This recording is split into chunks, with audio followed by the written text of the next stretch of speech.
Walter, we know you've been job hunting. Your bonus is docked per policy. That line dropped in the middle of the all hands like a fart in church. 1 second, we were looking at slide decks about Q4 wins, and the next, Preston Jr., otherwise known as the CEO's son, new head of HR and full-time confidence in a discount haircut, was reading my name off a list like it was a damn warrant. My video was off, thank God.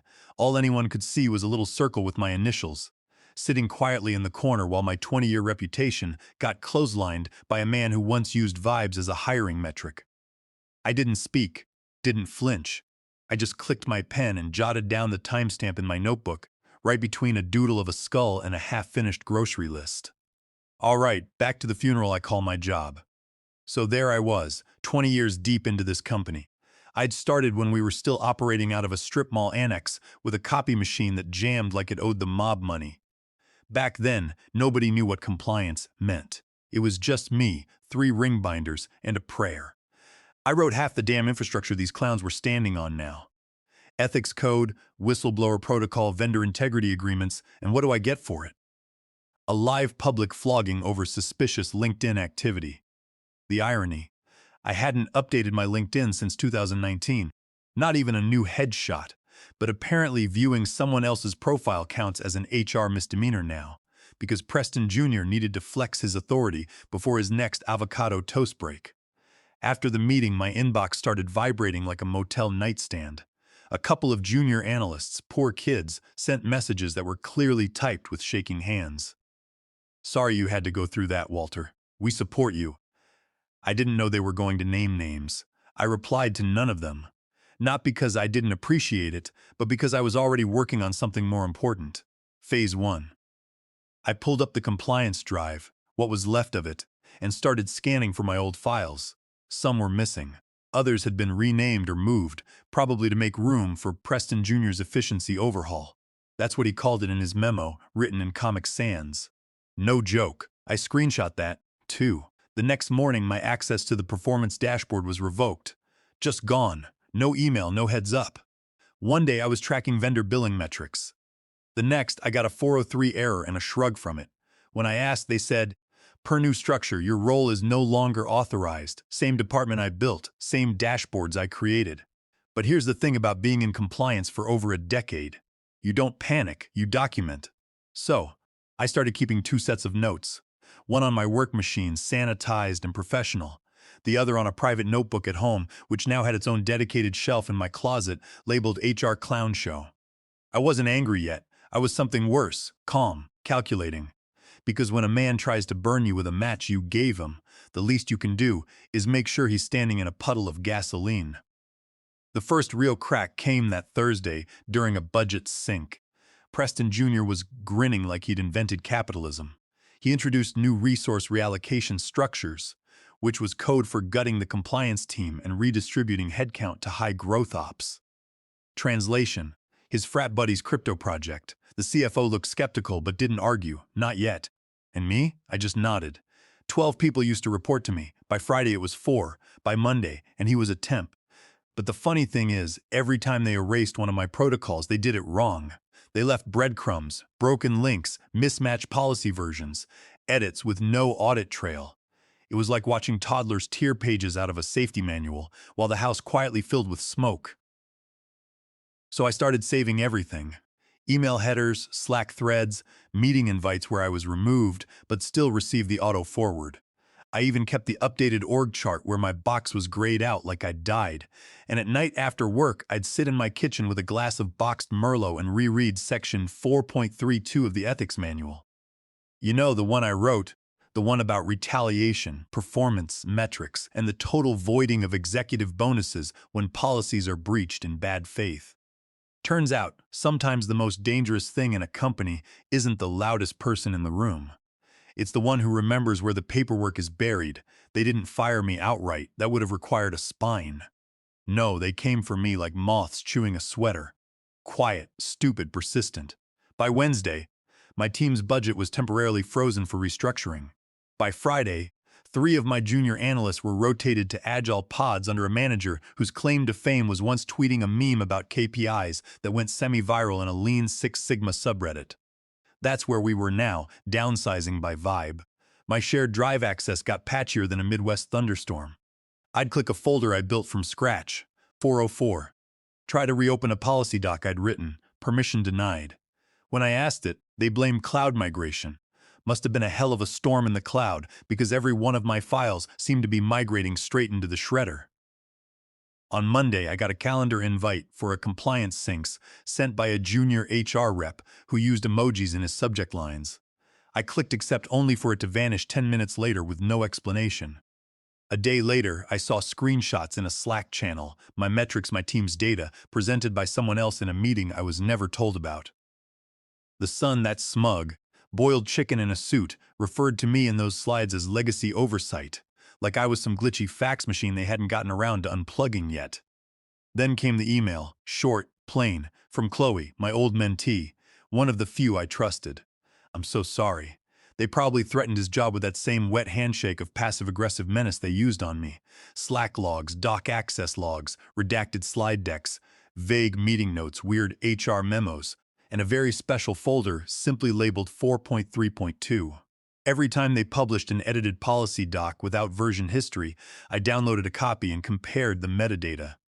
Every calendar change, every drive permission tweak, every deleted doc with my initials in the footer.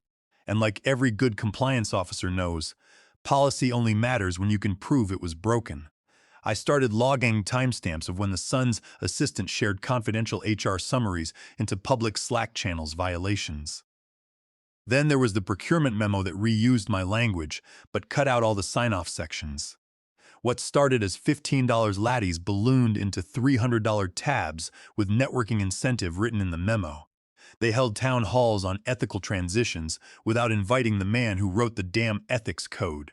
One all-hands had a slide called Modernizing Legacy Systems with my department name crossed out in red. What they don't realize is that some of us were trained to read fine print like scripture, and some of us wrote it. The real joke, every policy they'd bent, every shortcut they'd taken, every compliance safeguard they'd dismantled to make themselves look efficient, it was all traceable. I'd made sure of that years ago when I standardized metadata tagging on internal documents. Or maybe because Diane always insisted on using bone china, even in a cafe that served avocado toast on roof tiles. I said nothing and stirred my Earl Grey like I was trying to summon something from the bottom. He watched me over his glasses the way he always did when he knew I was lying through my teeth. The kind you only keep because you know someday someone will pretend it never existed, pages ruffled, tabs peeked out, notes scribbled in the margins from a younger, more optimistic me. Back when I still believed policy could protect people before I realized it only works if the people in power are scared of the rules. Any punitive adjustment to employee compensation based on unverified employment search activity shall trigger a mandatory internal audit and void the executive bonus pool for the active fiscal quarter. My friend, that's the policy you wrote, and they violated it, committing a clear breach of fiduciary duty by misusing company assets. Not the cool, calculated Walter I'd been at the office, logging every deleted file like a librarian in a war zone. Maybe I just wanted to be reminded it was real, I added after a moment. They're trying to wear your bones like a costume, and they don't even know how it fits. Walter, you do realize you could blow this wide open if the clause is still active, and they're penalizing you without a verified investigation. We sat with that for a minute, his thumb tapping the corner of the binder, me tracing a crack in the table like it was a road map. So, if someone tries to use it against you, well, that's just poetic justice with a payroll twist. It's like I'm watching a car crash in slow motion and I'm the one who installed the brakes. I looked at the binder at my name, typed in the corner of every policy page, at the quiet, invisible authorship I thought didn't matter anymore. They'd taken my work, my ethics, and twisted them like coat hangers to hang their egos on. His name was Maya, 19, maybe 20, smelled like vanilla body spray and fresh optimism. First week in the office, he wore real slacks and took handwritten notes during onboarding. He was also the niece of a friend, which is the only reason I hadn't written his off as a walking HR Trojan horse. He knocked on my door with a legal pad hugged to his chest and said, "Hi, are you Walter?" That was a mouthful of corporate soup, but I smiled and offered his the chair across from mine. I've been going through the old ethics folders, but HR said to delete anything with a red tag unless it's been updated since 2021. I thought I'd check in with you before I did anything drastic, but he looked down at his notes. They were performing a back alley lobotomy on the company's entire compliance spine and sending in a Bright Aid intern with a butter knife. But going forward, mind ceasing me on any document purge requests just to keep a paper trail? You're doing great, I said, already pulling up my encrypted drive at home in my mind. That afternoon, I watched his click around the shared folders like a kid in a candy store. I pretended to be on a call while noting which files blinked out of existence in real time. Old audit memos, vendor red flag reports, early drafts of conflict of interest protocols that still held legal weight. By the time he left at 5, cheerfully waving his little tote bag goodbye, I'd already installed a silent sync tool onto my personal machine at home. Every time a compliance file was deleted, renamed, or accessed without proper clearance, it pinged me. Every time he got a new deletion order, he'd swing by my desk and say, "Just giving you the heads up." Like we were coworkers on a sitcom. I'd nod, thank his, then download the last clean version from our backup server and tuck it into my own archive before he hit delete. They were systematically dismantling the legal padding of the company, stripping out the paper trail, making sure if and when something imploded, there'd be no blueprint left pointing back to the ones responsible. Except I was still there watching, cataloging, rebuilding the shredded scaffolding one file at a time. I emailed myself the originals from my old backup, then printed both back copies, old and new, slapped sticky notes on them, labeled each page discrepancy, then filed them in a labeled folder at home. And they were too arrogant to realize the intern they used as an eraser had CC'd every order to the wrong person. Because the more they tried to erase me, the more they etched their own fingerprints into every policy violation I'd ever written. During a routine Slack thread, routine being generous, since it was mostly emoji reactions and vague phrases like looping and stakeholders, I dropped a snippet of policy into the chat. Worded it all casual, like we might want to cross-check this W2.166 before approving any new vendor rates, just in case. So I let his sit in that silence while I copied the full compliance index, every active policy, every timestamp, every authorship tag into a new private spreadsheet on my drive. It took every ounce of professionalism I had not to respond with a middle finger. That same week, while cross-referencing vendor expense logs, something I technically wasn't authorized to do anymore, I found a discrepancy. Deliverable a 3-slide PowerPoint deck with an executive summary that said, and I quote, "Optimize transformation pipelines via stakeholder realignment." That meaningless pile of MBA word salad had been submitted through the Sun's new agile procurement flow. The firm's address, a co-working space in Tampa, the signature, someone named Wyatt with a Y. One for emergency brand alignment, another for cultural diagnostics, same billing structure, same vague language, different months, different amounts, same ghost company. It stank worse than the breakroom fridge after someone forgot tuna salad behind the oat milk. I printed all 3 invoices, cross-referenced them with the policy I wrote on third-party approval, and slid them into a red folder I labeled Q4, Audit Prep. Then I added every obsolete clause that had been flagged as problematic by HR, including 3 more they were actively violating in their daily workflows. By Thursday, I had a folder the size of a textbook, and they still thought I was done. I even started sending myself daily summaries at home under boring subject lines like lunch options or Q4 recipe list. Inside annotated vendor logs, deleted Slack messages, timestamps from doc revisions, even phone call summaries when I overheard interns whispering about cutting through red tape to approve that Wyatt thing. Every time he changed something, deleted something, sunsetted a safeguard, he was dancing through a minefield that I had personally engineered for transparency. He just didn't realize the mines still worked, and I didn't even have to reset them. By the end of the week, I added a sticky note to the audit folder. I leaned back in my chair, sipping cold coffee while the sun held another meeting about restructuring compliance to fit a modern lens. And they had no clue that every time they broke one, I wasn't just taking notes. One of those long performative budget alignment meetings where the snacks are stale and the air smells like passive aggression and hand sanitizer.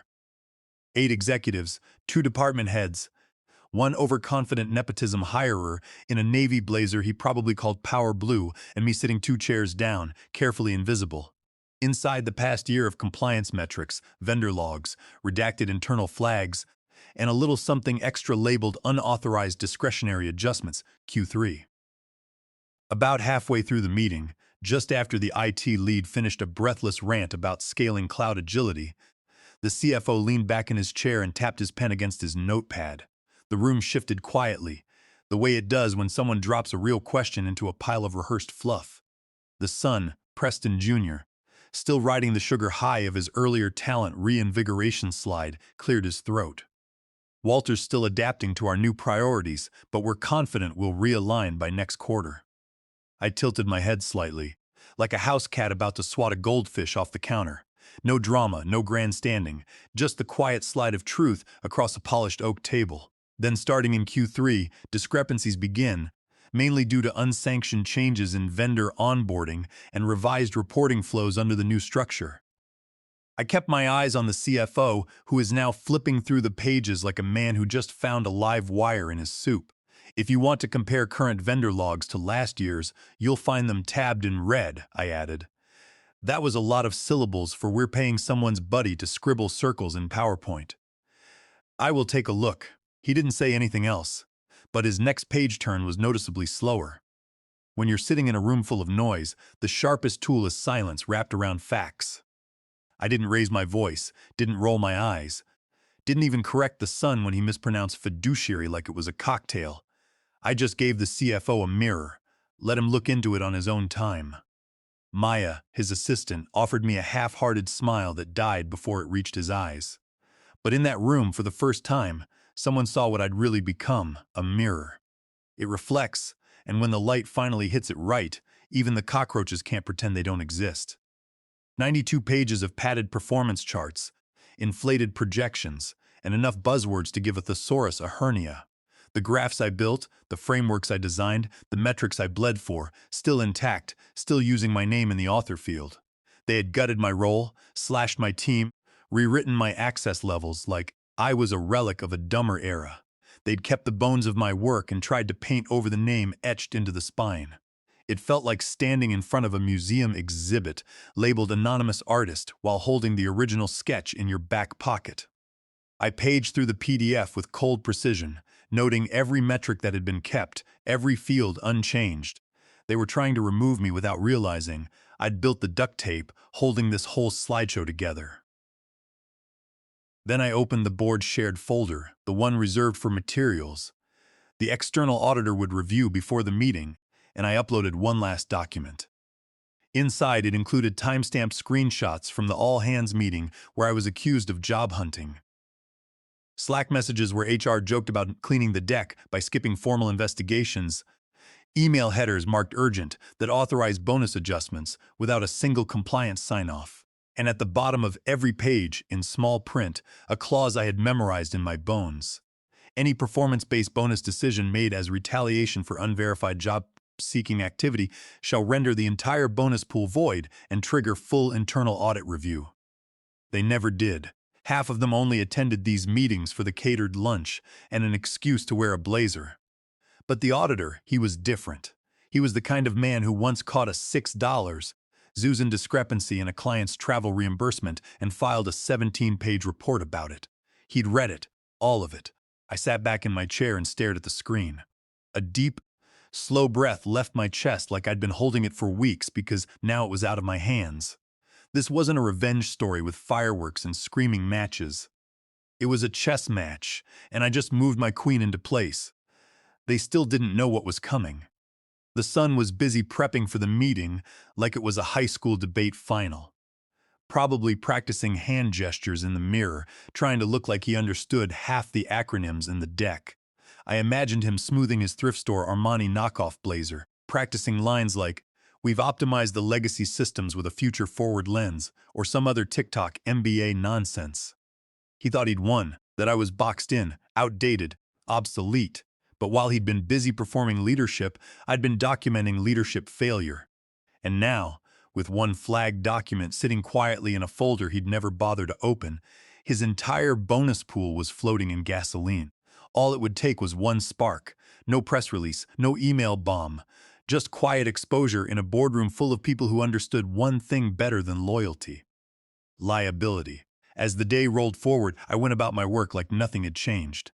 Answered emails, approved minor vendor requests, helped Mia draft a risk checklist he'd never be allowed to implement.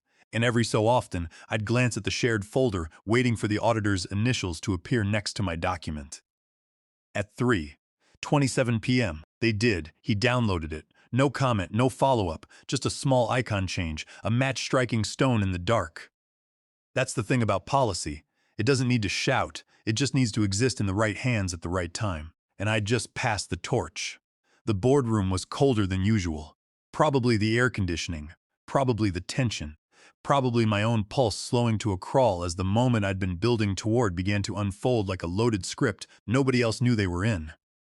I sat near the back as always, not out of shame, out of strategy.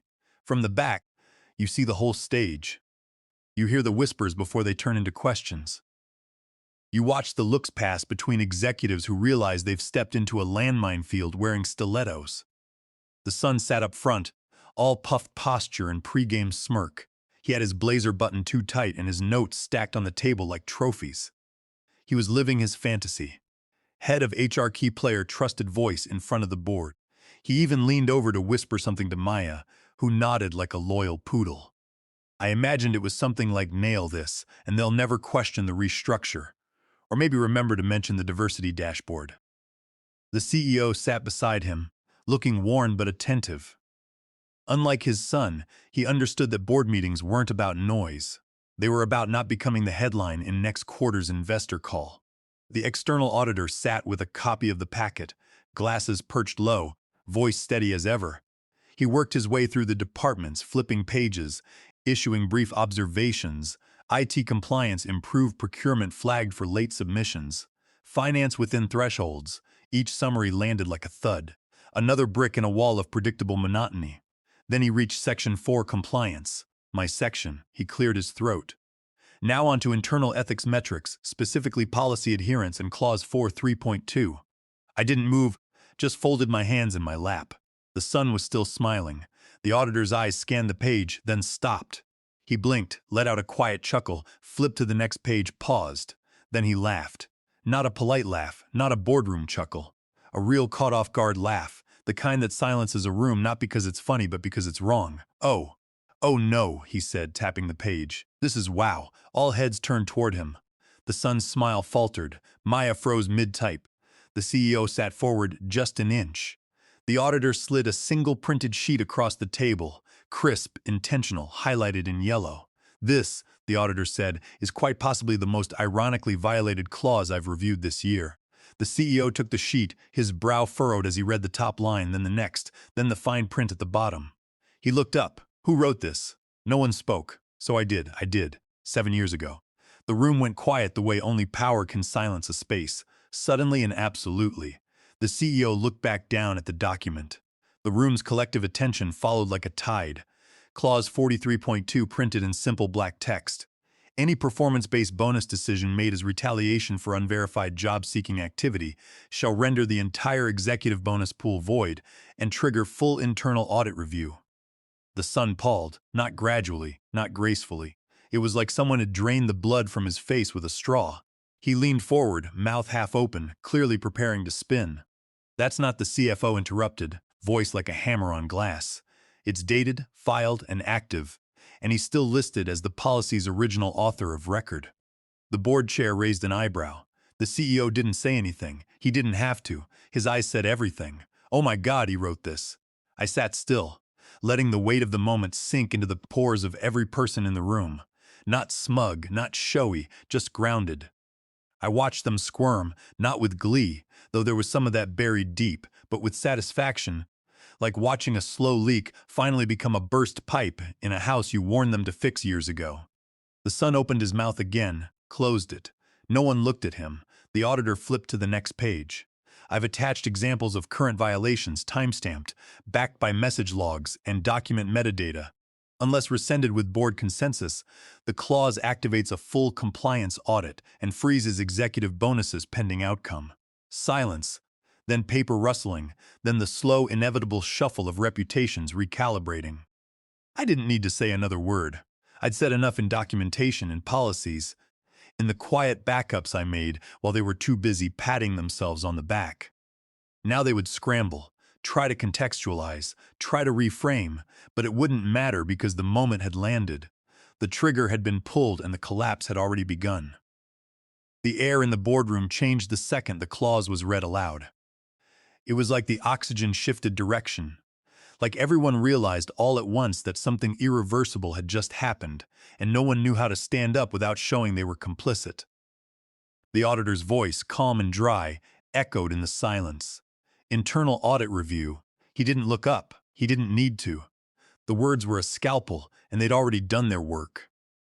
The CEO stared at the paper like it was in a different language. His eyes scanned the paragraph again, slower this time, trying to find some loophole, some escape hatch, some asterisk that might let him climb out of the hole his son had enthusiastically dug with a spoon made of buzzwords and unchecked ego. But there was no asterisk, only my name, printed in the lower margin. Policy authored by K. Delaney, Director of Compliance. The son, red-faced and sweating now, leaned forward, voice cracking as he scrambled. That was never meant to. This isn't we didn't. The CFO didn't even glance at him. He held up the black folder I'd handed him 2 meetings ago. Calm, deliberate, every tab labeled, every receipt documented, every page marked with signatures and version history. It's dated, the CFO said, cutting across the stammer. It's filed, it's active, and he's still your policy author of record. And then he looked at me, not with pity, not with surprise, with respect. A thing I hadn't seen on his face in years. The board chair cleared his throat and adjusted his glasses, slow and surgical. His tone was neutral, which somehow made it even more brutal. "Walter," he said, "thank you for your service." 7 words, and every one of them landed like a shovel to the son's career. There was no applause, no dramatic piano cue, just a slow collective turning of heads away from him and toward me. It wasn't loud, but it was absolute. The CEO folded the printout, not roughly, not angrily, just defeated. The way a man looks when he realizes the machine he built now runs without him, and worse, might just run better. The slumped into his chair like air had been vacuumed out of his lungs. Maya, his assistant, stared straight ahead, hands folded in front of his laptop, like he was praying no one would ask his a question. And the CFO, he slipped my folder into his briefcase like it was evidence in a sealed indictment. The auditor scribbled something in his notes, then without looking up said, "Per Clause 4.3.2, this triggers immediate audit proceedings for executive compensation decisions made Q3 through current." He paused, flipping one more page, then added almost as an afterthought. "That includes personal discretionary bonuses awarded by department heads without compliant sign-off." Those are listed on page 6. The son didn't speak again. He didn't need to, because suddenly it wasn't about Walter anymore. It was about every decision he'd made with that smirk on his face. Every backroom deal, every intern silenced, every cut corner signed with a wink. Now it all lived under audit review, his favorite word turned against him. And me? I didn't cry, didn't grin, didn't even adjust my seat. I just looked at the policy on the screen and thought, this is what a boundary looks like when it bites back. 20 years of being quiet, of being sidelined, of being labeled legacy, of building the entire ethical backbone of a company, only to be told I was too cautious, too procedural, too slow for modern leadership. And now the people who erased me were standing in a room built on my rules and discovering too late that I never left.